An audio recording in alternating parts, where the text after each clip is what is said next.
நம்ம நடிகர் ராகவா லாரன்ஸ் அவர்கள் திருச்சி கிழக்கில் தவேகாவை ரெப்ரசன்ட் பண்ணி நிற்க போகிறாராம். டேய், இந்த நியூஸ் எனக்கே தெரியுமேடா, என்னடா இதில் இருக்குது அப்படின்னு வியூவர்ஸ் ஆகிய நீங்கள் கேட்குறதே எனக்கு நல்லாவே புரியுது. ஆக்சுவலி வந்து பார்த்திங்கன்னா இது வரைக்கும் இந்த நியூஸ் வந்து பார்த்திங்கன்னா ஒரு ரூமராக மட்டுமே வந்து இருந்துச்சு. பட் இந்த ஒரு ரூமருக்கு நம்ம ராகவா லாரன்ஸ் அவர்களே அஃபீஷியலாக வந்து பார்த்திங்கன்னா முற்றுப்புள்ளி வைக்க மாதிரி ஒரு ட்வீட் வந்து போட்டிருக்காரு. ஸோ ஆக்சுவலி அந்த ட்வீட்லேருந்து அவர் என்ன போட்டிருந்தார் அப்படின்னா, இந்த மாதிரி நான் வந்து திருச்சி கிழக்கில் ஒரு கேண்டிடேட்டாக நிற்க போகிறேன் அப்படிங்கிற இந்த நியூஸ் வந்து பார்த்திங்கன்னா சோஷியல் மீடியாவில் பயங்கர பரவலாக போயிட்டுருக்கு.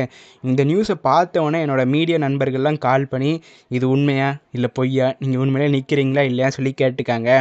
அதுக்கான ஒரு முற்றுப்புள்ளியாக தான் இந்த ட்வீட் வந்து இருக்க போகுது அப்படி சொல்லி ட்வீட் வந்து ஆரம்பிக்கிறாரு. ஸோ அதற்கப்புறமா அவர் வந்து என்ன சொன்னார் அப்படின்னா, இப்போ வந்து நான் கரண்ட்டாக வந்து பார்த்திங்கன்னா ஆக்டிங்கில் ரொம்பவே பிஸியாக வந்து இருக்கேன். ஸோ பென்ஸ் படத்தினுடைய ஷூட்டிங்கில் வந்து பார்த்திங்கன்னா நான் இப்போ வந்து இருக்கேன். என்னுடைய ஸ்கெடியூல் வந்து பார்த்திங்கன்னா ஜூன் 10 வந்து பார்த்திங்கன்னா முடிய போகுது. என்னுடைய அம்மா ஆசீர்வாதத்துடன் ஜூன் 11 9:30க்கு காலையில் வந்து பார்த்திங்கன்னா என் லைஃப்பில் இருக்கிற ஒரு முக்கியமான டிசிஷன் வந்து நான் எடுக்க போகிறேன். ஸோ அது வந்து பார்த்திங்கன்னா ஜூன் 11 நான் வந்து ரிவீல் பண்ண போகிறேன் அப்படிங்கிற இந்த விஷயத்தை வந்து ஷேர் பண்ணியிருக்காரு.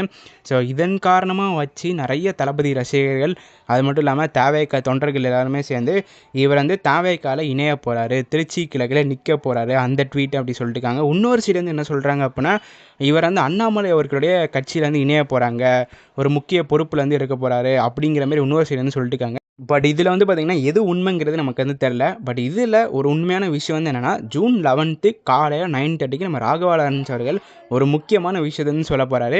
ஏதோ ஒரு கட்சியிலேருந்து இணைய போகிறாரு, அது மட்டும் கன்ஃபார்மாக தெரியுது. ஏன்னா வந்து பார்த்திங்கன்னா ஒரு ட்வீட்லேயே போட்டிருந்தாரு #மாற்றம் சொல்லி. ஸோ என்ன நடக்க போகுதுங்கிறத ஜூன் 11 பார்க்கலாம். உங்களுடைய கருத்துக்கள் என்ன? நம்ம ராகவா லாரன்ஸ் அவர்கள் தவேகாவில் இணைவாரா அல்லது அண்ணாமலை அவர்களுடைய புதிய கட்சியில் இணைவாரா அப்படிங்கிற உங்களுடைய கருத்துக்களை மறக்காமல் கீழே இருக்கிற கமெண்ட் பாக்ஸில் பதிவு பண்ணி போங்க. இந்த ஷார்ட்ஸ் அவ்வளோதான். அடுத்த ஷார்ட்ஸில் சந்திக்கும் வரை நான் உங்களின் கே. நன்றி, வணக்கம்.